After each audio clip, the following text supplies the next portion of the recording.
நமக்கு ஆல்ரெடி நான் 2 மணி நேரம் உங்களுக்கு நான் சொல்லி இருந்தேன். சத்தியத்தின் பெருவிழா 2 வகையில் நமக்கு வைக்கப்பட்டிருக்கு. ஒன்று ஜெனரலாக மத்தூர்ல நமக்கு சத்தியத்தின் பெருவிழா, அது புது மனிதனாக யார் புது மனிதனாக மாற முடியும், யாரால மட்டும்தான் புது மனிதனாக மாற முடியும் அப்படின்ற தலைப்பின் கீழ் நாம் தியானிக்கிறது மிக அவசியம். அதை விட்டா அதே மார்ச் மாதத்துல நமக்கு 25வது சத்தியத்தின் பெருவிழா 1000 பேர்களுக்குள்ள ஒரு புருஷனை கண்டேன், 1000 ஸ்திரீகளுக்குள்ள ஒருத்திய கூட நான் காணல அப்படின்னு சொல்லுகிற அர்த்தத்தின் மேன்மையான கருத்தை புரிந்து கொள்ள ரெஜிஸ்டர் செய்யுங்க, முன்பதிவு செய்யுங்க. அப்படி இல்லாம அந்த பதில் நாங்க ஒரு நாளும் கொடுத்துட முடியாது. பிறகு அந்த செய்தி எங்களுக்கு வாட்ஸ்அப்ல கிடைக்கும் தானே அப்படின்னு சொன்னாலும் அது முடியாது. ஏன்னா அதை கொடுக்கிறவர் அந்த செய்தியை வெளியிடுகிறதும் நோக்கத்தையும் நாங்கள் அறிந்திருக்கிறபடினால் அது போதும். இத்துடன் அச்செய்தி அத்துடனே மறந்துவிட்டால் நல்லது அப்படின்ற காரணத்துக்காக எம்மோடு கூட ஐக்கியம் கொண்டிருக்கிறவர்களுக்கு மட்டும்தான் அது புரிந்தால் போதும். அது நீயாக இருந்தாலும் யாராக இருந்தாலும் பரவாயில்லை. இந்த ஊழியத்துடைய காரியங்கள்ல ஐக்கியம் கொண்டவர்களாக இருக்கணும் அப்படின்ற காரணத்துக்காக ரெஜிஸ்டர் செய்து முன்பதிவு செய்தவர்களுக்கு மட்டும்தான் அது அந்த கூட்டத்தில் அழைக்கப்பட முடியும், அறிவிப்பும் கொடுக்க முடியும். என்னங்க ஆண்டவர் சொல்லி இருக்கிறாரு, இலவசமாய் பெற்றுக் கொண்டீர்கள், இலவசமாய் கொடுங்கள் அப்படின்னு மத்தேயு 10:8 சொல்லி இருக்கிறாரே. அதாவது என்னமோ தூக்கி வாரி போட்டுன்னு போத ஒரு ஆம்புலன்ஸ் வண்டி 108 இலவசமாக பள்ளியில இருக்கிறவர்களுக்கு இலவசமாக கொடுக்கப்படுகிறது என்று சொல்லக்கூடிய 108 மத்தேயு 10:8 தான். இலவசமாக பெற்றீர்கள், இலவசமாக கொடுங்கள். நான் அதே தான் திருப்பி முன்னுங்க கேட்கிறேன், அந்த இலவசம் உனக்கு ஏன் கிடைக்கலன்னு கேட்கிறேன். இலவசமாக பெற்றீர்கள், இலவசமாக கொடுங்கள் என்று சொல்லுகிற காரியத்தில் உனக்கு இவ்வளவு பேச்சு இருக்குன்னா அந்த இலவசம் உனக்கு ஏன் கிடைக்கலன்னு கேட்கிறேன். இங்கேதான் நமக்குள்ள இருக்கிற பெரிய பிரச்சனை. அதனாலதான் இன்னைக்கு நான் உங்களுக்கு ஒரு அருமையான ஒரு விஷயம் சொல்றேன். திருப்பி போடாத தோசை. இந்த செய்தியின் பெயரு திருப்பி போடாத தோசை. ஆனா வேதத்துல அப்படி இல்ல, திருப்பி போடாத அப்பம்னு இருக்கும். இந்த அப்பம் சொன்னா உங்களுக்கு புரியாது, அதனால திருப்பி போடாத தோசைன்னு சொல்ல வரேன். இப்போ தோசை ஒரு பக்கமே வெந்துகிட்டு இருந்தால் அதுக்கு பெயர் என்ன? தோசைன்னு பேர் வர. தோசையும் நம்ம கையில கிடைக்காது. தோசையை திருப்பி போடணும் தவா மீது. திருப்பி போடுகிற நேரம் எவ்வளவு பிடிக்குன்னு சொல்லுங்க பார்க்கலாம். ஒரு தோசை ஒரு பக்கம் நன்றாக வெந்திருக்கிறது, அதை இப்படி எடுத்து அது திருப்பி போடுறதுக்கு எவ்வளவு நேரம் பிடிக்கும்னு சொல்லுங்க. ஒரு நிமிடம் கூட நமக்கு பிடிக்காது. திருப்பி போடாத தோசைங்க தான் நம்ம நிறைய பேர். அந்த ஒரு நிமிடத்திற்கு, அந்த ஒரு நிமிடத்துடைய பதில் பாருங்க எவ்வளவு சக்தி வாய்ந்தது, எவ்வளவு உயர்ந்தது என்று சொன்னால், அந்த ஒரு நிமிடம் பதில் வாங்கிட்ட இருக்கனா நீ ஏன் வர போற? இங்க நீ உன் வீட்டிலேயே இருந்துக்க போற, நீ உன் இடத்திலேயே இருந்துக்க போற. அந்த ஒரு நிமிடம், ஒரு செகண்ட் இருக்கலாம், ஒரு நிமிடம் இருக்கலாம். அந்த ஒரு நிமிடத்துடைய ஒரு வார்த்தைக்காக தான் பல லட்சம் கிலோமீட்டர், பல 1000 கிலோமீட்டர், பல தூரத்துல இருந்தாலும் பிரயாணம் பண்ண ரெடின்றான் பாருங்க. அவனுக்கு மட்டும்தான் தெரியும் ஒரு நிமிடத்துடைய வார்த்தையுடைய வேல்யூ என்ன அப்படின்னு. அந்த பதில் ஒரு நிமிடம் தான் இருக்கும். ஆனா அதை உங்களுக்கு டெலிவரி பண்ண நான் 4 மணி நேரம் 12 மணி நேரம் எடுத்துக்கிறேன். ஆனா அந்த பதில் ஒரு நிமிடம் கூட இருக்காது. அந்த ஒரு நிமிடத்துடைய பதில் தான் ஏன் இன்னைக்கு இல்ல. அது இல்லை என்ற காரணத்துக்காக தான் இன்னைக்கு எல்லா ஒழுக்கங்களும் எல்லா சீர்திருத்தங்களும் அந்த ஒரு நிமிடம் பதிலுக்காக தான், அந்த ஒரு வார்த்தைக்காக தான் செய்யப்படணும். ஏன்னு சொன்னா அப்படி செய்யப்படல அப்படின்னா திருப்பி போடாத தோசைகள் என்று பைபிள் நம்மை ஏளனம் பண்ண, கிண்டல் அடிக்கும். இன்னைக்கு நிறைய பேருடைய வாழ்க்கை திருப்பி போடாத தோசைகள் என்று சொன்னால் அது பிகைப்படாது. ஏன்னு சொன்னா அவங்க வாழ்க்கை அப்படிதான் இருக்கு. அவங்க எல்லாம் ஒரு பக்கம் வெந்திருக்கிறவர்கள் என்று சொல்லலாம். ஓசியா தீர்க்கதரிசி புஸ்தகம் 7ஆம் அதிகாரம் சுமாராக 8ஆம் வசனத்தை வாசிக்கும் போதுதான் தெரிகிறது திருப்பி போடாத தோசைகளை பற்றி இறைவன் என்ன சொல்லுகிறார் அப்படின்னு. எதை வாசிங்க? எப்ராயிம் அந்நிய ஜனங்களோட கலந்திருக்கிறான். எப்ராயிம் திருப்பி போடாத அப்பம். எப்ராஹிம் திருப்பி போடாத அப்பம். ஆண்டவர் சொல்றார், அவன் திருப்பி போடாத தோசை. அவன் ஒரு பக்கமே வெந்துகிட்டு போடுவேன், அவனை மறுபக்கம் போடுறங்க யாருமே இல்ல. அந்த மறுபக்கம் போடுவதற்காக இருக்கக்கூடிய அந்த கிச்சன்ல வேலை செய்யக்கூடிய அந்த ஸ்திரீ இருக்கிறா பாருங்க, அவ அந்த ஒரே ஒரு நிமிஷம் தான் அப்படி அந்த தோசைக்கு கீழே அந்த கரண்டியை வைத்து இப்படி திருப்பி போடுவா. ரொம்ப ஒரு செகண்ட் கூட பிடிக்காது,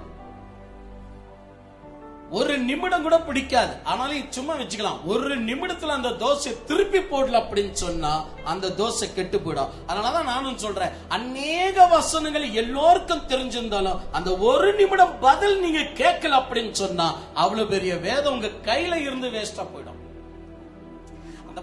நம்முடைய வாழ்க்கையில முயற்சிக்கிற காரியம் எல்லாம் என்ன தெரியுமா, அந்த ஒரு நிமிடம் இருக்கிற பதில் தான். என்ன அவ்வளவு தூரம் வரணுமா ஞாயிற்றுக்கிழமை, இங்க எவ்வளவு வேலை இருக்கு தெரியுமா? நேற்று நைட்டு வாங்கி வைத்த மட்டன் எல்லாம் அப்படியே இருக்கு, அதெல்லாம் வெட்டி கூர் போட்டு அதெல்லாம் மசாலா போட்டு, மீன் ஒரு பக்கம் தனியா வாங்கி இருக்கிறேன், மீனுக்கெல்லாம் மசாலா போட்டு, நீங்க வேண்டா சர்ச்சுக்கு போயிட்டு வாங்க, நான் மசாலா போட்டு உங்களுக்கு ரெடியா வைக்கிறேன். அப்ப அங்க என்னத்தை செய்ய போறேன் எனக்கு ஒண்ணுமே புரிய மாட்டேங்கிறது, எனக்கு ஒண்ணுமே புரிய மாட்டேங்கிறது. நீங்க ஒரு முறை அப்படி பேச ஆரம்பிச்சிட்டீங்கன்னு வச்சுக்கோங்க, எனக்கு ஒண்ணுமே புரிய மாட்டேங்குது, எனக்கு ஒண்ணுமே புரிய மாட்டேங்குது அப்படி சொல்ல ஆரம்பிச்சிட்டீங்கன்னா நான் எழுதி கொடுக்கிறேன், சாவர வரைக்கும் நீங்க இதே தான் சொல்லிட்டு இருப்பீங்க. நல்ல மனசுல வச்சுக்கிறது கூட நீங்க மறந்துட்டேன்னு தான் சொல்லுவீங்க. ஏன்னு சொன்னா நீங்க பழகிட்டீங்க என்னன்னு சொல்லி, எனக்கு என்னதான் புரிய போகுது, எனக்கு என்னதான் புரிய போகுது. அதுல 2 பேர் அண்ணன் கைங்க, இவங்க 2 பேர் சேர்ந்து அந்த ப்ரோக்ரஸ் ரிப்போர்ட் கடக்க பார்த்துட்டு அப்பா அடிச்சு நிற்பார், ஏண்டா தண்டு சோறு, உனக்கு எவ்வளவு நான் படிக்கிறதுக்காக எவ்வளவு உதவி செய்யற, ஏண்டா இந்த மாதிரி மார்க்ஸ வாங்கி வந்திருக்கிற அப்படின்னு சும்மா கை வாங்குவார். அவ்வளவு சீக்கிரம் இந்த அண்ணன் கைன்னு சொல்லுவாங்க இல்லையா, அது உள்ளந்து ஓடி வரும். அவனுக்கு தான் தலைக்கு ஏற மாட்டேங்கிறதுன்னு இருக்கு, அவனை விட்டுடுங்க. பாருங்க, இந்த மாதிரி உருப்படியா இல்லாத பெற்றோருங்க ஒன்று தாயா இருப்பா இல்ல தகப்பனா இருப்பாங்க, அவங்களுக்கு தான் தலைக்கு ஏறுது இல்லையே, அதனால அவங்களை அடிச்சு என்ன பிரயோஜனம், அவனுக்கு படிப்பே ஏறாது. நீங்க நினைச்சு பாருங்க, எல்லோருமே நம்ம ஸ்கூலுக்கு போகும்போது மேத்ஸ் நம்மளுக்கு புரிஞ்சிச்சா? எத்தனை பேருக்கு மேத்ஸ் புரிஞ்சிச்சு? என் பிள்ளைக்கு ஒரு முறை தான் நான் சொன்னேன், என்ன தெரியுமா, நீங்க 2 பேர்ல இந்த கடைசி புள்ளதான் மேத்ஸ்ல ரொம்ப கிளவரா இருக்கிறா, ரொம்ப கிளவரா இருக்கிறா. அது ஒரு முறை அவ போட்ட கணக்கு ஒரு முறை தான் சொன்னேன், ஆனா இப்ப கூட அந்த லாஸ்ட் புள்ள அதான் சொல்லுது, என்னன்னு சொல்லி, எனக்கு மேத்ஸ் தான் பிடிக்கும், மேத்ஸ்னா அவ்வளவு உயிர் எனக்கு, அந்த பிள்ளை இன்னும் மேல வரணும். சரி, அது ஒரு பக்கம் இருக்கலாம். ஆனா ஒரு முறை நீங்க முயற்சி பண்ணி பாருங்க, மேத்ஸ் எனக்கு புரியுதே இல்லைங்கன்னு ஒரு முறை சொல்லுங்களேன், நீங்க டிகிரி முடிக்கிற வரைக்கும் மேத்ஸ் உங்களுக்கு விரோதியாகத்தான் இருப்பான். மேத்ஸ் கிளாஸ் எடுக்கிற அந்த வாத்தியார் கூட உங்களுக்கு எப்படி இருப்பாங்கன்னா, பாகிஸ்தான் பார்டர்ல இருந்து தாண்டிட்டு வந்தாரோ அவர் இங்கே சுட்டு கொன்னும், அவரை பார்ப்பதற்கு கூட அவ்வளவு எரிச்சலா இருக்கும், பொறாமையா இருக்கும், பழி வாங்குற மாதிரி இருக்கும். உலகத்திலேயே ஒரு பெரிய எதிரி யாருன்னா மேத்ஸ் கிளாஸ் எடுக்கிறவர் தான். ஒரு முறை யாராவது உங்களுடைய நண்பன் புரியாதுங்க, என்ன சொன்னாலும் புரியாதுன்னு ஒரு முறை சொல்லிட்டா படிப்பு அதுக்கு மேல உங்களுக்கு ஏறாது. அது எப்படி புரியுதுல நானும் பாக்குறேன். சார் இன்னொரு முறை சொல்லுங்க, இன்னொரு முறை சொல்லுங்க, அது எப்படி புரியுதுல நானும் பாக்குறேன் அப்படின்னு ஒரு முறை நீங்க சேலஞ்ச் எடுத்துட்டீங்கன்னா உங்களை தடுப்பதற்கு எந்த சக்தியும் இல்ல, நீங்க படிச்சுட்டே இருப்பீங்க. எல்லாம் எதுல தன்மை இருக்கு, அந்த ஒரு நிமிடம் இருக்கக்கூடிய வார்த்தையில இருக்கக்கூடிய உற்சாகமாகட்டும் எதுவாகட்டும், அந்த ஒரு நிமிடத்துடைய பதில் தான். இன்னைக்கு உலகத்துல நாம் பார்ப்போம் என்றால் அந்த ஒரு நிமிடம், அதாவது ஒரே ஒரு வார்த்தை என்று சொல்லுவாங்க பாருங்க, அந்த ஒரு வார்த்தையினால இருந்த உலகத்துல போர் நடந்ததும் உண்மை, அந்த ஒரே ஒரு வார்த்தை சரியா வந்ததுனால் நடந்த போர் நின்றதும் உண்மை. நீங்க வேண்ட இத்தியாசத்துல போய் பாருங்க, அந்த ஒரே ஒரு பேச்சு சரியில்லாம போனதுனால் பெரிய போரே உலகத்துல நடந்திருக்கு. கடைசி அந்த போர் எப்ப நின்றுபட்டது என்பது பாருங்க, அந்த ஒரே ஒரு வார்த்தை சரியா பேசினதுனால் முழு போர்களே நின்று விட்டது. அப்ப அந்த ஒரு வார்த்தை இருக்கு பாருங்க, அதாங்க சத்தியத்தின் பெருவிழா. சத்தியத்தின் பெருவிழானா என்ன தெரியுமா? அந்த ஒரு வார்த்தைக்காக தான் இவ்வளவு தூரம் நம்ம ஓடிட்டு வரோம். மொத்த வார்த்தை நம்ம கையில இருக்கு, ஆனா பதில் சொல்லக்கூடிய ஒரு வார்த்தை இருக்கு பாருங்க. அந்த ஒரு வார்த்தைக்காக எவ்வளவு வேணும் என்றாலும் நான் செலவழி பண்ணி முயற்சி பண்ணிட்டேன்னு வச்சுக்க, இதற்கு மேல் சத்தியம் வெகு எளிதில் உன் அண்டையில வந்து சேரும். நான் எதற்கு அவ்வளவு தூரம் போனோம்? 3 நாட்கள் எதற்கு இருக்கணும்? நான் எதற்காக அவ்வளவு போய் நான் செலவழிக்கணும்? ஒரு முறை நீங்க சொல்லி பாருங்க, ஒரு பின்னு கூட உங்களுக்கு புரியாமலேயே போயிடும். இந்த நிலையை மாற்றிக்கொள்வதற்காக நான் உங்களுக்கு ஒரு விஷயம் சொல்றேன். அந்த ஒரே ஒரு வார்த்தைக்காக என்றைக்குமே அதனுடைய வேல்வை புரிஞ்சுக்கிட்டு அதுக்கு மரியாதை கொடுக்க நீங்க பாருங்க. 15 வருஷம் கேசும் கையமா சுத்திட்டு இருக்கிறவன் இந்த மாதம் கடைசி தேதி இந்த டைம்ல தீர்ப்பு சொல்றாங்கன்னு சொல்லும்போது 15 வருஷம் இருந்த வழக்குக்கு அந்த ஒரே ஒரு நிமிடத்துல வருகிற பதிலுக்காக ஜட்ஜையவ பார்த்து 2 கோஷ்டிகளும் உட்கார்ந்துட்டு இருக்குது அப்படின்னு சொன்னா அந்த ஒரு நிமிடம் பதில், அந்த ஒரு நிமிடம் பதில் அது என்னவாக இருக்கும்னு, அதுக்கு எவ்வளவு பணம் வேணும் என்றாலும் கொடுக்க நீங்க ரெடி என்று சொன்னா, சத்தியத்தின் பெருவிழாவில் இருக்கிற ஒரு மிகப்பெரிய லாஜிக்க அந்த ஒரு நிமிடம் பதில் தான். அந்த ஒரு நிமிடம் பதில் தான் இன்னைக்கு நம்முடைய வாழ்க்கையே திருப்பி போட்டிருக்குதுன்னு நிறைய பேர் அதை கவனிக்கிறதே கிடையாது. அங்க என்னதை செய்ய போறோம்? அங்க நமக்கு என்ன கிடைக்க போகுது? அதே பருப்பு குழம்பு தான், அதே சாம்பார் தான், அதே ஊறுகாய் தான் விற்கிறாங்க, அதே அப்பளம் தான். காலையில எந்திரிச்சு பார்த்தா அதே காஃபி தான், அதே டீ தான். ஐயா, நீ அந்த ஒரு நிமிடத்துடைய பதிலுடைய வேல்வு உனக்கு புரியாம இருக்கு. கோர்ட்ல உனக்கு தெரிது அந்த ஒரு நிமிடத்துடைய அந்த ஒரே ஒரு வார்த்தையுடைய வேல்வி என்னன்னு தெரிஞ்சுக்கிட்டு அதற்கு போய் சரியான டைம்ல அந்த கோர்ட்ல போய் நீ நிக்கிற. நீ ஏன்னா அந்த கடைசி வார்த்தை, அந்த ஒரு வார்த்தை எவ்வளவு முக்கியம் என்பது நீ அறிஞ்சு வச்சிருக்கிற. அங்கதான் சொல்லப்படும் நீ அபராதியா நிரபராதியா என்று. நீ தவறு செஞ்சிருக்கிறியா இல்லையான்னு அங்கதான் சொல்லப்படும். இன்னொரு விஷயம் தெரியுமா? அந்த ஒரே ஒரு வார்த்தை தான் வாழ்க்கையில பல மேடு பள்ளங்களை கடந்து வந்திருக்கிறோம். அதுதான் ரிசல்ட் டே அப்படின்னு சொல்லுவாங்க. நீ ப்ரமோஷன், நீ ப்ரமோட்டட். இந்த ப்ரமோட்டட் என்ற ஒரே ஒரு வார்த்தைக்கு ஒரு வருஷம் ஃபுல்லா காத்து நின்றுக்கிறோம் பாருங்க. அந்த நாள் காலையில எந்திரிச்சு சாமி பாட்டை போட்டு அதை வெறிக்க ரிசல்ட் வருதா வருதா வருதா வருதா அப்படின்னு அந்த சாமி பாட்டையே போட்டு ப்ரமோட்டட் என்று சொன்ன உடனே அதை போட்டு அதை மாத்தி வேற குத்துப்பாட்டுக்கு நம்ம போறோம் பாருங்க, அதெல்லாம் விடுங்க. ஆனா அந்த ஒரே ஒரு வார்த்தை ப்ரமோட்டட் என்ற ஒரு வார்த்தைக்கு வாழ்க்கையில எவ்வளவு வேணும் என்றாலும் கடைபிடிக்க ரெடி. அந்த ரிசல்ட்டை பார்க்க எவ்வளவு தூரம் போனாலும் ரெடி, யாருக்கு போன் பண்ண சொன்னாலும் ரெடி, எந்த இன்டர்நெட்ல செக் பண்ண சொன்னாலும் ரெடி, எவ்வளவு பணம் கொடுக்க கூட ரெடி. அந்த ப்ரமோட்டட் என்ற ஒரே ஒரு வார்த்தையுடைய வேல்வு உங்களுடைய ஸ்கூல்ல புரிஞ்சு வச்சிருக்கிறீங்க, ஆனா சத்தியத்தின் பெருவிழாவில் நிறைய பேருக்கு தெரியல. அந்த ஒரு வார்த்தை தாயா இன்னைக்கு ஜாற்று ஊழியம் இவ்வளவு உயர்ந்திருப்பதற்கு காரணம், ஜாற்று ஊழியம் இவ்வளவு சத்தியங்களை வெளியிடுவதற்கு காரணம் ஒரு நிமிடத்தினுடைய ஒரே ஒரு வார்த்தையின் பதில மட்டும் நான் வைத்திருப்பதனாலதான் இவ்வளவு மேன்மை இருக்கு. அந்த ஒரே ஒரு வார்த்தையின் பதில் இங்க இல்ல அப்படின்னு சொன்னா இந்த மொத்தம் ஊழியமே கீழே விழுந்துரும். அவ்வளவுதாங்க.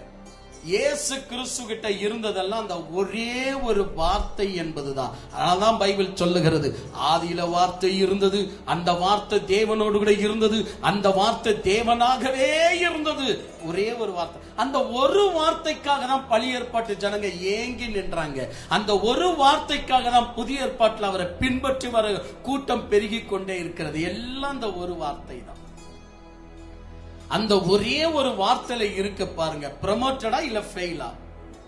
இந்த 2 காரியங்கள் சொல்லப்பட எவ்வளவு நேரமாக ரெண்டுமே ஒரே வார்த்தையில தான் அடங்கி இருக்கிறது. உங்களுடைய வாழ்க்கைக்கு ரிசல்ட் தருகிற அந்த ஒரே வார்த்தைக்கு எவ்வளவு தியாகம் பண்ற, எவ்வளவு சைலண்டா இருக்கிற, எவ்வளவு தூரம் நடந்து போற, எவ்வளவு இன்டர்நெட்டை நீ செக் பண்ற, எத்தனை பேருக்கு போன் பண்ற, அந்த நாள்ல இருக்கிற எல்லா ப்ரோக்ராமையும் கேன்சல் பண்ணி அந்த ஒரு பதிலுக்காக எவ்வளவு கிலோமீட்டர் நீ நடக்கிற.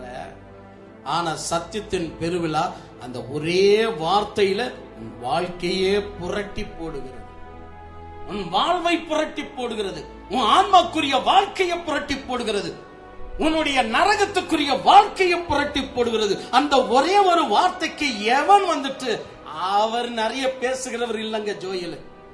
அவர்கிட்ட போகும்படியான எந்த தகுதியும் ஜோயல் கிட்ட கிடையாது. ஜோயல் கிட்ட இருக்கிற ஒரே ஒரு விஷயம் சொன்னா, கடைசியில் அவர் பேசுற அந்த ஒரு வார்த்தைக்காக தான் 12 மணி நேரம் அவர் பேசுகிறது அத்தனையும் சகிக்கிறேன். 12 மணி நேரம் ஒரு பிரசங்கத்தை செய்து முடிக்க 12 மணி நேரம் எடுக்கிறாப்புல, 6 மணி நேரம் எடுக்கிறாப்புல, எத்தனை நேரம் எடுத்தாலும் எனக்கு கவலை இல்லைங்க. அவர் கடைசியில் சொல்ற அந்த ஒரே ஒரு பதிலுடைய வேல்வி எனக்கு புரிஞ்சிருக்குன்னு சொல்றீங்க தான் சத்தியத்தின் பெருவிழாவில் வரக்கூடிய நீங்களாக இருக்கிறீங்க. ஆனா இன்னைக்கு நிறைய பேருடைய மனக்கண்கள் திறக்கப்படல. அவர்கள் நினைக்கிறார்கள் அதுல என்ன இருக்க போகுது, அதுல என்ன மேன்மை அப்படின்னா. நானும் உன்னை திருப்பி கேட்கிறேன், அப்ப கேஸ்ல போய் அட்டன் பண்ணிட்டு கடைசி அந்த ஒரு வார்த்தைக்கு நீ ஏன் வெயிட் பண்ண? ஸ்கூல்ல காலேஜ்ல அந்த ஒரே வார்த்தைக்காக நீ ஏன் இத்தனை வருஷம் வெயிட் பண்ண? ஒரு வருஷம் படிச்சுட்டு கடைசியில ரிசல்ட் வருகிற நேரத்தில் இவ்வளவு மௌனமா இருந்ததுக்கு காரணம் என்ன? அங்கெல்லாம் உனக்கு அந்த ஒரு வார்த்தையுடைய வேல்வு தெரியுது, இங்க அந்த ஒரு வார்த்தையுடைய வேல்வு நமக்கு தெரிய மாட்டேங்கிறது. இன்டர்வியூக்கு போன பின்பு இன்டர்வியூல சொல்றான், சார் நீங்க போங்க சார், நாங்க நாளைக்கு சொல்லி அனுப்புறோம். நாளைக்குன்னா அதான் சார் நாளைக்குன்னு சொல்றமே, அதான் நாளைக்குன்னா என்னங்க அப்படின்னு. சார் வெட்னஸ்டே சொல்றோம். ஓ இன்னைக்கு செவ்வாய்க்கிழமையா, சரிங்க வெட்னஸ்டே, ஓகேங்க சார். சார் நான் ரொம்ப ஏழை குடும்பத்துல இருந்து வரேன் சார், அதெல்லாம் எங்களுக்கு தெரியுது, நாங்க வந்து மேல என்ன சொல்றாங்களோ அதான் நாங்க சொல்ல முடியும். நாளைக்கு சொல்றோமே சார், தப்பா நினைச்சுக்காதீங்க, நாளைக்குன்னா எத்தனை மணின்னு சொல்ல முடியுமா? சார் காலையில சொல்றேன் சார். ஏன் சார் இப்படி தலை வரட்டி எடுக்கிறீங்க? காலையில சொல்றோமே சார், கவுச்சிக்காதீங்க, காலையிலன்னு சொன்னா எத்தனை மணின்னு சொல்லிட்டீங்கன்னா கொஞ்சம் ஆறுதலா இருக்கும். சார் 9 மணிக்கு போதுமா? 9 மணிக்கு நாங்க சொல்றோம். யூ ஆர் அப்பாயிண்டட் அப்படின்னு சொன்ன உடனே ஜாப்ல வந்து ஜாயின் பண்ணிக்கங்க, போதுங்களா? காலையில 9 மணிக்கு ரெடியா இருங்க, போன் ரெடியா வச்சிருங்க, SMS நீங்க பார்த்துட்டே இருங்க. ஐயா அந்த ஒரே ஒரு வார்த்தைக்காக காலையில 5 மணிக்கு எந்திரிச்சு குளிச்சுட்டு மனைவிக்கு சொல்லிட்டு டிஃபன் பாக்ஸ் எல்லாமே ரெடியா வச்சுட்டு அந்த கம்பெனில எனக்கு வேலை கிடைக்குது பாரு, அதுதான் இன்னைக்கு முக்கியம், அந்த கம்பெனில வேலை கிடைக்கணுமே அப்படின்னு சொல்லி காலையில 5 மணிக்கு எந்திரிக்கிறாங்க. அந்த 9 மணிக்கு வருகிற அந்த ஒரே ஒரு வார்த்தை தான் அவன் வாழ்க்கையுடைய வறுமையே எடுத்து போட போகிறது. அதான் நான் சொல்லுகிறேன், அந்த அப்பாயின்மெண்ட்டை விட நான் இன்னொரு வார்த்தை சொல்லுகிறேன், சத்தியத்தின் பெருவிழாவில் சொல்லுகிற அந்த ஒரே ஒரு வார்த்தை தான் உங்க வாழ்க்கையே தலைகீழாக மாற்றப்பட செய்கிறது. அப்ப அதற்கு ஏன் முக்கியத்துவம் கொடுக்க முடியல? அதுக்கு ஏன் 10 கேள்விகளை அடுக்கணும்? அதுக்கு ஏன் இலவசமா கொடுப்பீங்களா? வந்து சேரணுமா? அங்க என்ன போடுறீங்க? ஏன் ரெஜிஸ்டர் பண்ணணும்? ஏன் வந்து சேரணும்? ஏன் 10 கேள்வி கேட்கிற? உடைய நடைமுறை வாழ்க்கையை நீ பார்க்கலையா? அந்த ஒரு வார்த்தைக்குரிய வேல்வி என்னன்னு நீ புரிஞ்சு வச்சிருக்கிறிய? இதுதான் நான் சொல்றது, திருப்பி போடாத தோசைகள். இதுங்கெல்லாம் திருப்பி போனாத தோசைகளாக நானும் ஒரு காலத்துல இருந்தங்க. எப்பொழுது அந்த ஒரே ஒரு வார்த்தைக்கு வேல்வு கொடுக்க ஆரம்பிச்சனோ அன்னைக்கே வாழ்க்கை திரும்ப ஆரம்பிச்சிச்சு. 2004 நான் ஒரு முயற்சி பண்ணேன். ஸ்டேசி என்கிற அந்த பிள்ளை பிறந்த உடனே முயற்சி பண்ணினேன். என்னன்னு சொல்லி, இவளுக்கும் பெயர் ஸ்டேசி என்று வைப்போம். ஸ்டேசி என்று சொன்னால் என் ஆண்டவர் இன்றைக்கும் உயிரோடு கூட இருக்கிறார், என் ஆண்டவர் இன்றைக்கும் உயிரோடு கூட இருக்கிறார் அப்படின்னு பேரை வைத்து இன்னைக்கே என்னுடைய ஊழியத்தையே நான் திசை மாத்துகிறேன் அப்படின்னு சொல்லி கம்ப்ளீட்டா என்னுடைய ஊழியத்துடைய திசையை மாத்தின திருப்பி போடுகிற அந்த நேரம் தான் நான் திருப்பி போட்ட தோசையாக மாறிய அந்த ஒரே ஒரு வார்த்தை தான் என்னுடைய வார்த்தையை திருப்பி போட்டது. அன்னைக்கு என்னுடைய வாழ்க்கை திருப்பி போடாத தோசையாக இருந்திருக்கும் என்றால் ஒரு பக்கம் மட்டும் தான் நான் வெந்திருப்பேன், மறுபக்கத்தில் நான் வெந்தாகவே இருப்பதுனா நானே என்னவாக இருப்பேன்? தீஞ்ச தோசையாக இருந்திருப்பேன். அதனாலதான் சொல்றேன், அந்த ஒரு வார்த்தையுடைய வேல்வை புரிஞ்சுக்கணுங்க. எத்தனை பேர் மொத்தம் சத்தியங்களை நம்ம கேட்கணும் என்று சொன்னால் மொத்தம் சத்தியத்தினுடைய நிகழ்ச்சி நாம் புரிஞ்சுக்கணும். நிறைய பேர் நினைக்கிறாங்க, ஐயா எப்பொழுதுமே கடைசியில தான் கிளைமேட்டை வச்சிருப்பார், அந்த கிளைமேட்ஸுக்கு நம்ம நேரம் போயிடலாம், அவ என்னதான் சொன்னாலும் கடைசியில தான் பதில் சொல்றது. அதனால இருந்து 1ஆம் வால்யூம் 2ஆம் வால்யூம் 3ஆம் வால்யூம் 4ஆம் வால்யூம் கேட்கிறதுக்கு பதிலாக ஸ்ட்ரைட்டா 12ஆம் வால்யூமை கேட்டுட்டா முடிஞ்சு போச்சுக்காத. என்னன்னு பதில் வருது, ஒரு வேலை செய், நீ எவ்வளவு கூட்டத்துக்குன்னு சொல்றாங்க, பஸ்ஸுக்கு எவ்வளவுதான்? 2000 ரூபாய். 2000 ரூபாய் 1000 ரூபாய் நான் தரேன், 1000 ரூபாய் நீ போடு. ஆனா ஒண்ணு, அங்க சொல்ற எல்லாமே ரெக்கார்ட் பண்ணிட்டு வரணும். ஓகே, நான் 1000 ரூபாய் போடுறேன், நீ 1000 ரூபாய் போடு. ஆனா ஒரு விஷயம் பா, நீ போற அந்த வெள்ளிக்கிழமை ரெக்கார்ட் பண்ணாதே, ஜிபி கம்மியா இருக்கு. சனிக்கிழமை ரெக்கார்ட் பண்ணாத.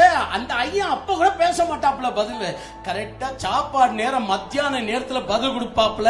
ரெக்கார்ட் பண்ணு, அந்த பதில உடனே எஸ்எம்எஸ்ல எனக்கு அனுப்பு, வாட்ஸ்அப்ல அனுப்பு. அது போதும். அவர் என்னதான் பதில் கொடுக்க நான் பாக்குறேன். இதான் இன்னைக்கு நம்முடைய கூத்து. நான் ஒன்னு சொல்றேன், கோன் பனேகா குரோர்பதி அப்படின்னு சொல்லி ஒரு நிகழ்ச்சி நடத்தப்பட்டது பல ஆண்டுகளுக்கு முன்னாடி நம்முடைய தேசத்துல. அதுல அவர் சொல்றாப்புல, இத பாருங்க, முதல் கேள்விக்கு நீங்கள் பதில் கொடுத்து விட்டால் உங்களுக்கு 1000 ரூபாய் கிடைக்கும். சரி சார்.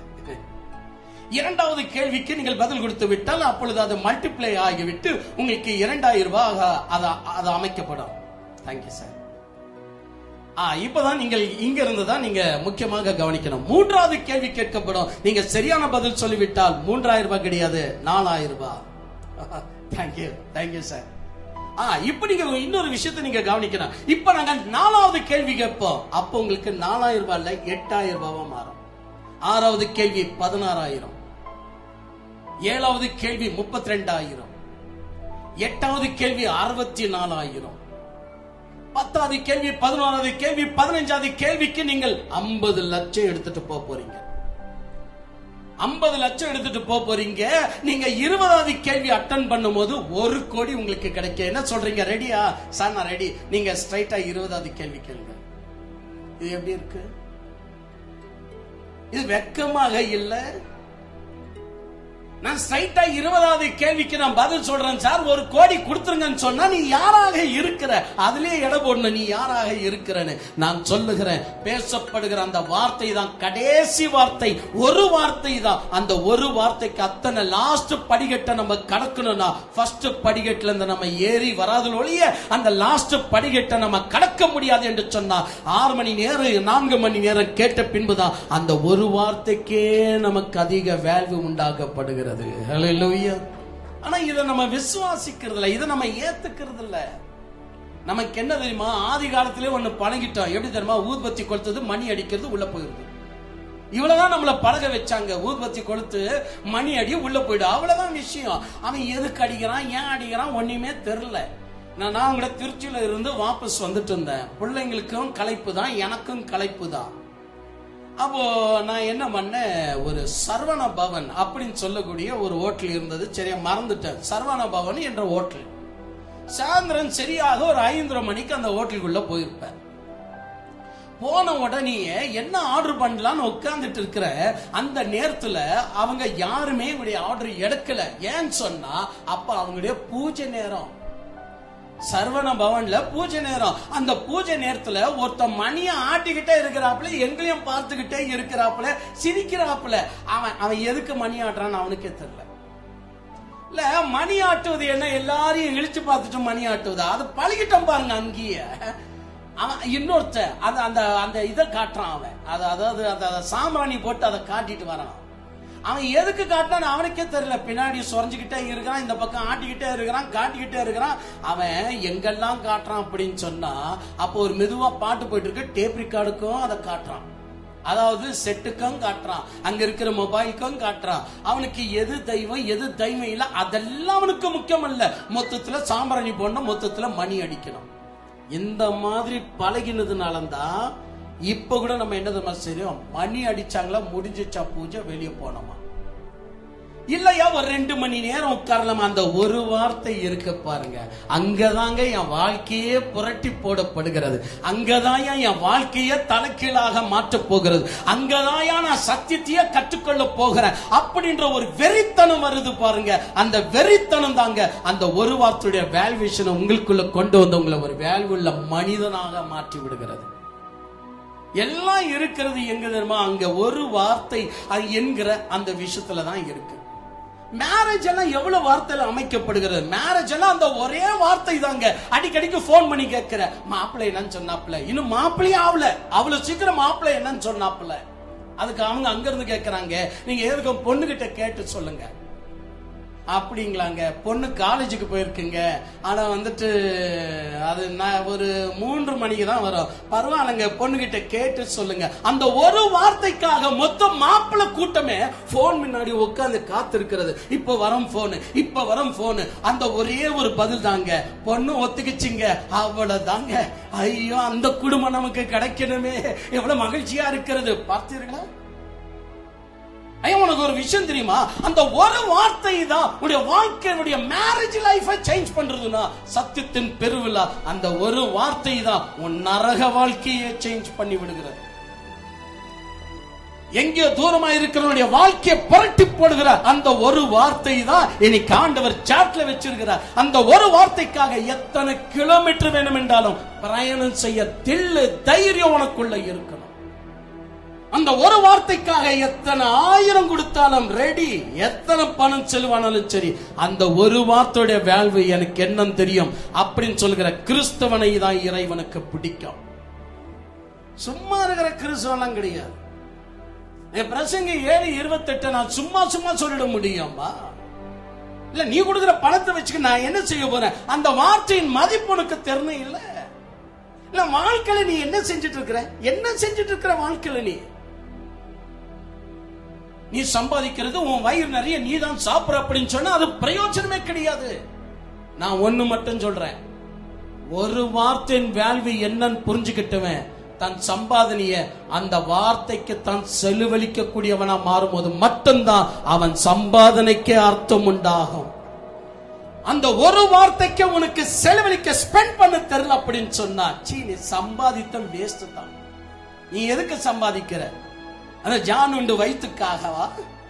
நீ எதுக்கு சம்பாதிக்கிற? இதை தின்ன உடனே காலை நேரத்தில் ஒன்றுமே இல்லாம குப்பையாக மாறுகிறத ஆண்டவர் தான் சொன்னார். இந்த வார்த்தை வாயில போய் ஆசனத்தின் வழியாக வாயிலாக வெளியே வரக்கூடியதற்கா நீங்கள் இவ்வளவு பிராயசப்படுகிறீர்கள் என்று கேட்டார். இதற்கான முடிய வாழ்க்கை. ஐயா, நான் ஒண்ணு மட்டும் சொல்லுகிறேன், அந்த வேல்வு கொடுக்கக்கூடிய அந்த ஒரே ஒரு வார்த்தைக்காக நீ எவ்வளவு செலவழிக்கிற அது மேலதான் ஆண்டவர் சொல்றார், எனக்காக இழந்தது அத்துணையும் நீங்கள் பெறுவீர்கள். ஆண்டவர் சும்மா சொல்லுங்க, நீங்க எனக்காக இழந்ததை நீங்கள் பெறுவீர்கள் என்ற வார்த்தைய அந்த ஒரு வார்த்தைக்கு நீ மதிப்பு கொடுத்து செலவழிக்கிற பாரு. அதற்குத்தான் ஆண்டவர் சொல்லி இருக்கிறார். ஒருத்தர் வந்து என்கிட்ட தசம பாகம் கொடுத்தார். கொடுக்கும் போது சொன்னார், ஐயா எண்ணிக்கைங்க அப்படின்னாரு. நான் எண்ணிக்கை என்ற புத்தி என்கிட்ட இல்ல அப்படின்னு. பரவாயில்லையா எண்ணிக்கைங்க அப்படின்னாரு. நான் தான் சொல்றேனே, என்ற புத்தி எனக்கு இல்லவே இல்லை. ஃபர்ஸ்ட் ஆஃப் ஆல் நீங்க கொடுப்பீங்களா என்பதை கூட பாக்குற புத்தி என்கிட்ட இல்ல. நீங்க இந்த மாதம் கொடுத்தீங்களா கொடுக்கலையா என்று செக் பண்ற புத்தி கூட என்கிட்ட இல்ல. சாரிங்க, ஆகாது அப்படின்னு. ஐயா தப்பா நினைச்சுக்காதீங்க, நீங்க எண்ணியே ஆகணும் அப்படின்னு.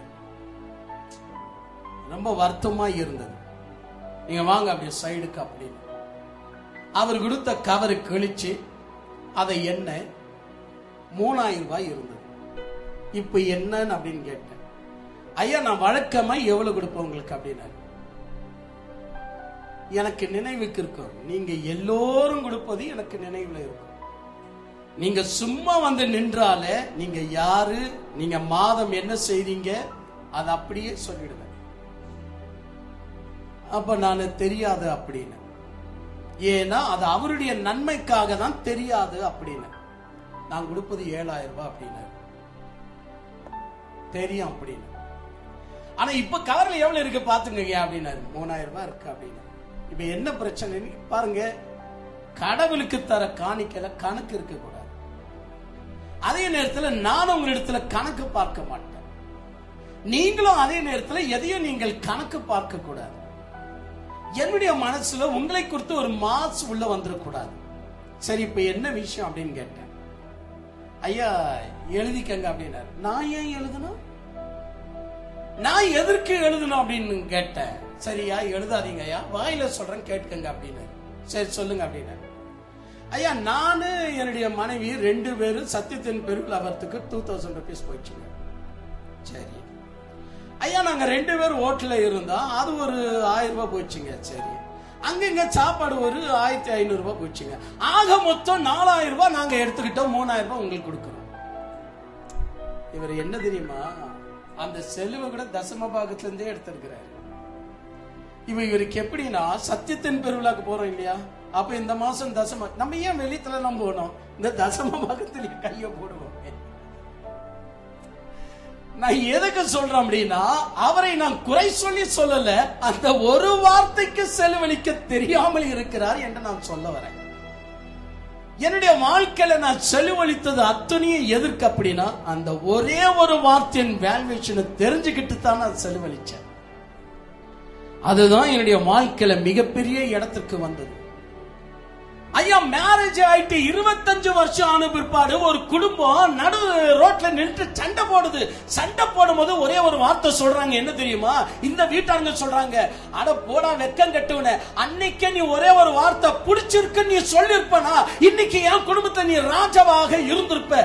போடா வெக்கம் கட்டுவன, அன்னைக்கு ஏன்னா நீ சொல்லல, ஒரே ஒரு வார்த்தை நீ சொல்லிருந்தா என் குடும்பத்துக்கு எடுத்திருப்பன அப்படின்னு உரிமையோடு கூட அந்த பெரியவர் அந்த மாப்பிள்ளைய பார்த்து திட்டார். அப்படின்னா அவன் 25 வருஷத்துக்கு முன்னாடி அந்த ஒரே ஒரு வார்த்தையை தாமதம் பண்ணினது நிமித்தம் அவருடைய வாழ்க்கையே குட்டிச்சுவராக மாறியது.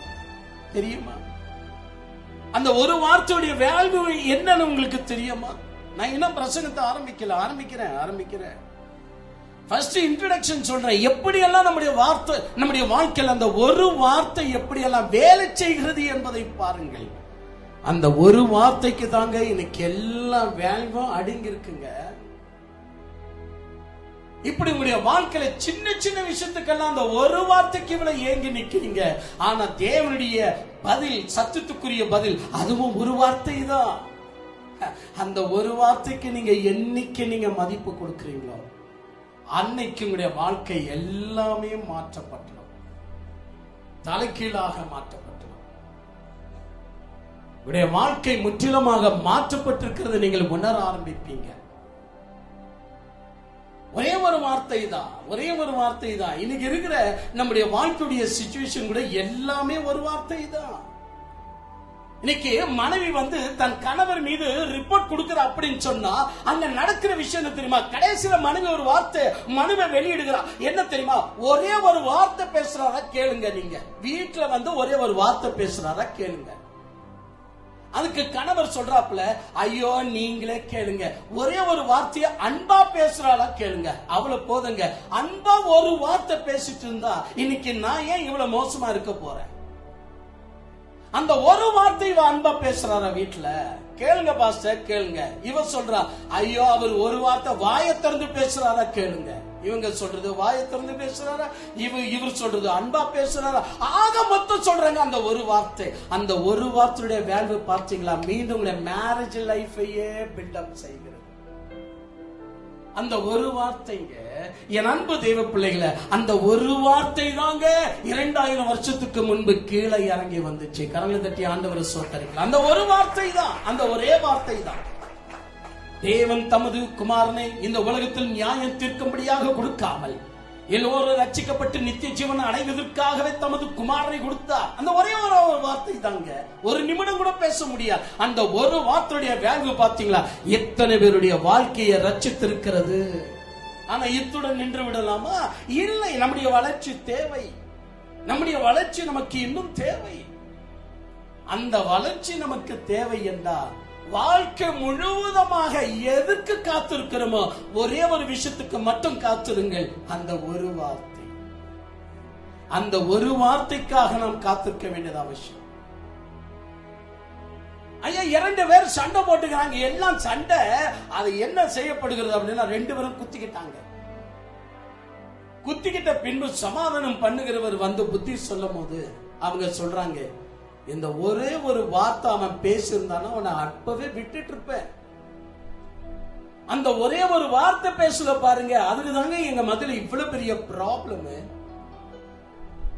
அப்ப 2 பேரு மோதிக்கிறவங்க கூட சொல்லிக்கிற விஷயம் என்னன்னு சொன்னா, அந்த ஒரு வார்த்தை நான் மீண்டும் சொல்லுகிறேன், பேசப்படுகிற அந்த ஒரு வார்த்தை ஒழுங்காக இருக்கட்டும், பேசப்படுகிற அந்த ஒரு வார்த்தை வேல்யூவாக இருக்கட்டும், பேசப்படுகிற அந்த ஒரு வார்த்தை மிக மிக உயர்ந்ததாக இருக்கும் என்றால் நம்முடைய வாழ்க்கையை திருப்பி போட, புரட்டி போட அது வல்லமை உள்ளதாக இருக்கும். இறைவன் அங்கிருந்து உனக்கு என்ன அனுப்பி கொடுத்தார்? பைபிள் என்ன சொல்லுது? அங்கிருந்து என்ன அனுப்பி கொடுத்தார்? ஆசீர்வாதங்களையா? இந்த டுபாக் ஒரு ஃபாதருங்க வேணா அதை சொல்லலாம். குழந்தைய சொன்ன ஆசீர்வதிக்கிறது, அதுவே இன்னும் வளர்ச்சி அடையல, அது போய் நம்மள ஆசீர்வதிக்குது. அது ஃபர்ஸ்ட் வளர்ந்தா நல்லா இருக்கு. நானும் பார்த்துட்டு இருக்கிறேன், 45 வருஷமா ஃபிராக்க தான் போட்டுன்னு கிடக்குது. அது எப்படியும் ஒண்ணு வந்து ஆசீர்வதிக்கும். முட்டாள் ஜனங்க இருக்கிற வரைக்கும் டுபாக் ஒரு ஃபாதருங்க ஏமாத்தின்னு தான் இருப்பாங்க. அப்ப நீ ஏன் முட்டாளா இருக்கிற அப்படின்னா, அந்த ஒரு வார்த்தை தான் உடைய வாழ்க்கையை திருப்பி போட வந்திருக்கு. அந்த ஒரு வார்த்தைக்கு நீ கனம் கொடுக்கல பாரு, அதனாலதான் திருப்பி போடாத தோசையாக இருக்கிற. ஐயா, ஒவ்வொருத்தருடைய வாழ்க்கையில இறைவன் வந்து வேலை செய்யறாரு, அவனுடைய வாழ்க்கை திருப்பி போடுறாரு. அது திருப்பி போடுறதுக்கு முன்னாடி கொடுக்கிற அந்த ஒரு வார்த்தைக்கு நீ வேல்வு கொடுக்கறியான்னு பாக்குற. அந்த வேல்வு நீ கொடுக்கும் போதுதான் உன் வாழ்க்கையே திருப்பி போட்ட தோசையாக புசு புசுன்னு என்ன சொல்லலாம், பூ பூவாக மலர ஆரம்பிக்கும். ஆனா அந்த ஒரு வார்த்தை தாங்க இன்னைக்கு நிறைய பேர் மிஸ் பண்ணிக்கிறது.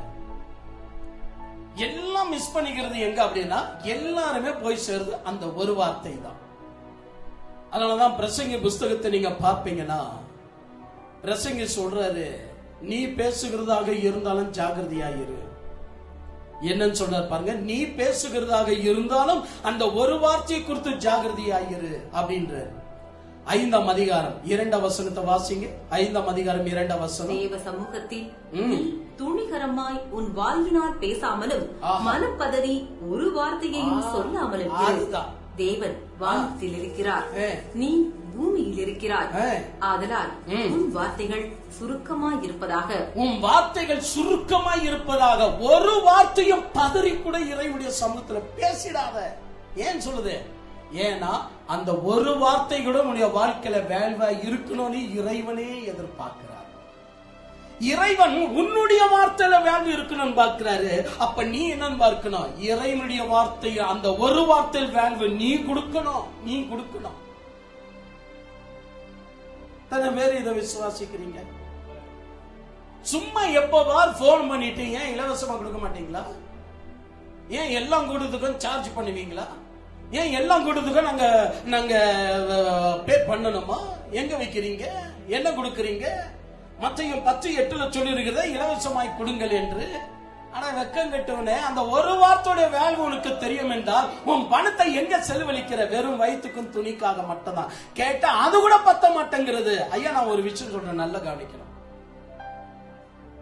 சில பேருடைய வாழ்க்கை கஷ்டத்துல இல்ல, கஷ்டத்துல இருக்கிறவனுக்கு நான் என்னைக்கும் உதவி செய்வேன்.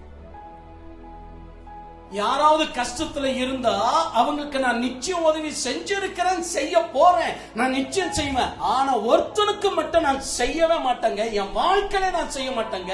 அவன் அழுதாலும் நான் செய்ய மாட்டேங்க. அவன் யாருன்னா தரித்திரம் பிடிச்சவன். அவனுக்கு நம்ம செய்யவே கூடாது. அவனுக்கு செஞ்சா நாமும் கடைக்காரனா மாறணும், நாம எல்லாத்தையும் இழக்கணும். ஏன்னா அவனுடைய வாழ்க்கையில வந்திருக்குது கஷ்டம் கிடையாது, தரித்திரம். உங்களுக்கு தமிழ்ல தெரியுமா தரித்திரத்துக்கும் கஷ்டத்துக்கும் எவ்வளவு பெரிய வித்தியாசம் இருக்குன்னு? ஐயா, உனக்கு பிடிச்சிருக்கு தரித்திரம். ஏன்னா எப்ப நீ இறைவனுடைய அந்த ஒரே ஒரு வார்த்தைக்கு வேல்வு கொடுக்கிறியோ, உன் வாழ்க்கையை ஆண்டவர் புரட்டி போடும் போது உன் தரித்திரமே காணாமல் போகும். வாழ்க்கையில கஷ்டம் வரட்டும் பரவாயில்ல, தரித்திரம் மட்டும் வரக்கூடாது. கஷ்டங்கள் எவ்வளவு இருந்தாலும் பரவாயில்ல. சிலருடைய வாழ்க்கை எவ்வளவு தரித்திரம் அப்படின்னா, சிலருடைய வாழ்க்கை எவ்வளவு தரித்திரமாக இருக்கு அப்படின்னா, நல்ல காசு இருக்கும், அவங்க பெத்திருக்கத 2 பிள்ளை தான், பெத்திருக்கத 2 பிள்ளை தான். அந்த 2 பிள்ளைய பெத்துட்டு மனைவி விடுங்க ஒண்ணுதான். அந்த 2 பிள்ளைய பெத்துட்டு ஒரு ஜாம் உட்கார்ந்து ஒரு ஹோட்டல்ல சாப்பிட 10 முறை அவர் யோசிப்பார், என்ன பண்ணலாம் என்ன பண்ணலாம். சர்வனா பவனா நம்ம சொல்லுவான், அவர் வேற மாதிரியா சொல்றாரு. அந்த பவனை குறித்து நான் இன்னும் கேள்விப்படவே இல்லை, கையேந்தி பவன் என்றார். எனக்கு ஒரே ஆச்சரியம், இப்படி ஒரு பேர்ல நான் பார்த்ததே கிடையாது, கேட்டது கிடையாது. அது என்னங்க, கையேந்தி பவனுக்கு நீங்க வந்திருக்கிறீங்களா? தெரியலையே. இவங்களுக்கு தெரிந்ததெல்லாம் என்ன தெரியுமா? கையேந்தி பவன். இவங்களுக்கு ஏன் சொன்னா மலிவான விலைகள், அவ்வளவுதான். அவ்வளவுதான் என்னால செலவழிக்க முடியும், அவ்வளவுதான் செலவழிக்க முடியும். இவங்களுக்கு கஷ்டம் இல்ல, தரித்திரம் மனசுல வந்து உட்கார்ந்தாச்சு. அந்த தரித்திரம் மனசு வந்து உட்கார்ந்துச்சுன்னா இவரை போய் வீட்டுல செக் பண்ணி பாருங்களேன். எல்லாரும் உட்கார்ந்து சாப்பிடும் போது இந்த ஐயா மட்டும் சாப்பிட மாட்டார். எல்லாரும் உட்கார்ந்து சாப்பிடும் போது இந்த ஐயா மட்டும் உட்கார்ந்து சாப்பிட மாட்டார். இந்த பிள்ளைங்க கூட வாங்க டாடி சாப்பிடு, சாப்பிடுறா. இதை மனைவி சொல்லுவா, வாங்கல கையோட சாப்பிட்டுட்டீங்கன்னா மொத்தமா பாத்திரத்தை கழுவிடலாம், வாங்கலேன் சும்மா கொண்டு போடுவேன், சாப்பிடுங்க. என்ன அர்த்தத்துல சொல்றாங்க கடைசியில் சொல்றேன் கேளுங்க. அவன் எல்லாம் சாப்பிட்டு பிள்ளைங்க 2 பேரும் எந்திரிச்சு மனைவிய சொல்லுவா, நீயும் சாப்பிடு. அவன் சொல்லுவான், வந்துருங்களேன் நீங்க ஒண்ணா உட்காந்து சாப்பிடலாம், சும்மா சாப்பிடு, நான் தான் வரேன்னு சொல்றேனே, நீ சும்மா சாப்பிடு. இந்த மனைவி எல்லாம் சாப்பிட்ட பிற்பாடு இவர் வருவாரு. வந்துட்டு முதல் பிள்ளை பிளைட்ல இருந்து நல்லா மாறி இவர் பிளேட்ல போட்டுருவாரு. அது மிச்சம் பண்ணிருக்கு இல்லையா, அது கடிச்சு கடிக்காத மாதிரி கறியெல்லாம் வச்சிருக்கோம், அதெல்லாம் மாறி இந்த பிளேட்ல போட்டுவார். 2வது புள்ளியை எட்டி பார்ப்பார், அந்த பிளேட்டை அதுல இருக்கிறதெல்லாம் மாறி இதுல போட்டுக்குவார். மனைவி இது பிளேட்டை பார்ப்பார், அதுல இருக்கிறதெல்லாம் மாறி இதுல போட்டுக்குவார். ஏங்க கேட்டு இருந்தா சுடு சுட சாப்பாடுக்கு போட்டிருப்பேன்ல, குழம்பு இருக்கு ஊத்திருப்பேன்ல, ஏங்க எல்லா பிளேட்ல இருந்து எடுத்து சாப்பிடுறீங்க? ஆனா கூறுகட்டுல எவ்வளவு சாப்பாடு எவ்வளவு சாதம் வேஸ்டா போகுதுடி. இவன் தரித்திரக்காரன். இவனுக்கு என்ன தெரியுமா, இவன் எவ்வளோ வசதி இருந்தாலும் இன்னொருத்தருடைய பிளேட்ல இருந்து வாரி போட்டு சாப்பிடுற தரித்திரம் இவனுடைய வாழ்க்கையில இருக்கு.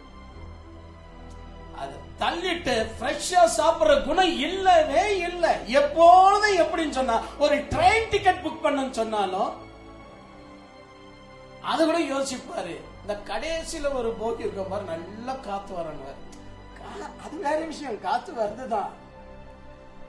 ஏற்கனவே அனுபவிச்ச மனைவி பஞ்சா நூலா மாறி நொந்து கீழே விழுந்திருப்பா அந்த ஸ்டேஷன்ல. அவன் சொல்றான், அந்த லாஸ்ட் கம்பார்ட்மெண்ட் நமக்கு செட் ஆகாது. அட போடி, என்ன காத்து தெரியுமா, என்ன அழகான காத்து தெரியுமா. ஏன்னா அது மட்டும்தான் 125 ரூபாய், மற்றது எல்லாமே 800 சேஞ்ச். ஐயா நான் சொல்ற விஷயம் என்ன தெரியுமா, அவருடைய ஜீன்ஸ் பேண்ட பாருங்க, அது வந்து 1600 ரூபாய். அவருடைய டி ஷர்ட்ட பாருங்க, அது ஒரு 2000 ரூபாய். ஆனா மனைவியோடு கூட ஒரு ட்ரெயின்ல போக 10 கணக்கு எடுக்கிறாப்ல அப்படின்னு சொன்னா, அது மனைவிய கணவனும் நான் உன் ட்ரெஸ்ஸ பார்த்து தான் நான் கணக்கிடுவேன். நீ தரித்திரத்துல இருக்கிறியா, நீ கஷ்டத்துல இருக்கிறியா? நான் சொல்லுகிற விஷயம் எல்லாம் அவ்வளவுதான். இப்ப நான் பேசுகிற வார்த்தைகள் எத்தனை பேருடைய வாழ்க்கையை புரட்டி போட்டுட்டு இருக்கு தெரியுமா? இந்த ஒரு வார்த்தைக்காக எவ்வளவு வேணும் என்றாலும் கொடுக்கலாம். எத்தனை பேர் கொடுக்கறீங்க? கிறிஸ்துவுக்குள் பிரியமானவர்களே, கர்த்தருடைய நாமத்தில் உங்கள் அனைவருக்கும் நல்வாழ்த்துக்கள். இப்படியாக நீங்கள் கேட்ட இந்த சத்திய வெளிப்பாடை போல பல ஆயிர வருடங்களாக பேசப்படாத சத்திய வெளிப்பாடுகளை நம் ஊழியர் எஃப் ஜோயல் டேவிட் அவர்கள் பேசியுள்ளார். நமது சகோதரரும் நமது ஊழியருமாகிய எஃப் ஜோயல் டேவிட் அவர்கள் பேசி வரும் ஒவ்வொரு சத்திய வெளிப்பாடுகளும் நாம் தேவனை கிட்டி சேரும்படியாக, சத்தியத்தில் வளரும்படியாக மற்றும் அநேக ரகசியங்களை தெரிந்து கொண்டோம் என்று நாம் எல்லோரும் அறிந்திருக்கிற விஷயமே. நம் அனைவரையும் தேவனை தரிசிக்கத்தக்கதாகவும் கர்த்தருடைய அருகில் கிட்டி சேரத்தக்கதாகவும் அளவற்ற தேவ ரகசியங்களை வெளிப்படுத்தக்கூடியவை என்பதை நாம் அனைவரும் அறிந்த விஷயமே. இது மட்டுமல்லாமல் அநேக தேசங்களில் இருக்கிற தேவ மக்கள் நம் சத்திய வெளிப்பாடை கேட்ட மூலியமாக நம் வாட்ஸ்அப், நம் FM மற்றும் CD மற்றும் யூடியூப் மூலியமாக பயன்படுத்தி வந்து கொண்டிருக்கிறார்கள். மற்றும் ஆங்கிலம், மலாய், சிங்களம், டச், நெதர்லாந்து, போர்ச்சுகீஸ் போன்ற மொழிகளுக்கு சம்பந்தப்பட்ட திருச்சபைகளில் பயன்பட்டு வருவது குறிப்பிடத்தக்கது. மற்றும் நம் ஊழியர் பேசியிருக்கிற சில செய்திகள் 582 மணி நேரமும், இன்னும் சில செய்திகள் 583 மணி நேரமும், இன்னும் சில செய்திகள் 980 மணி நேரமும், இன்னும் சில செய்திகள் 1760 மணி நேரமும், இன்னும் வேறு செய்திகள் 1500 மணி நேரமும், மொத்தமாக 5412 மணி நேரம் தக்கதாக செய்திகள் உள்ளது. அது மட்டுமல்லாமல் இத்துடன் 30,000 மணி நேரம் கொண்ட மிக பிரம்மாண்டமான சத்திய வெளிப்பாடுகளும் உள்ளது என்பது இங்கு குறிப்பிடத்தக்கது. இந்த செய்திகள் கேட்க வேண்டும் என்று ஆர்வத்தோடு இருக்கிற தேவ பிள்ளைகள் நம் சந்தாதாரர் மூலியமாக நீங்கள் கேட்டு பயன் அடைந்து கொள்ளலாம். சந்தாதாரர் பகுதி என்பது தினமும் அரை மணி நேரம் கொடுக்கக்கூடிய ஒரு செய்தியாகும். இந்த அரை மணி நேரம் செய்தியானது பல சத்திய வெளிப்பாடு புத்தகங்களுக்கு ஈடாக அவர் இந்த ஒரு அரை மணி நேரத்திலேயே எங்களுக்கு அவர்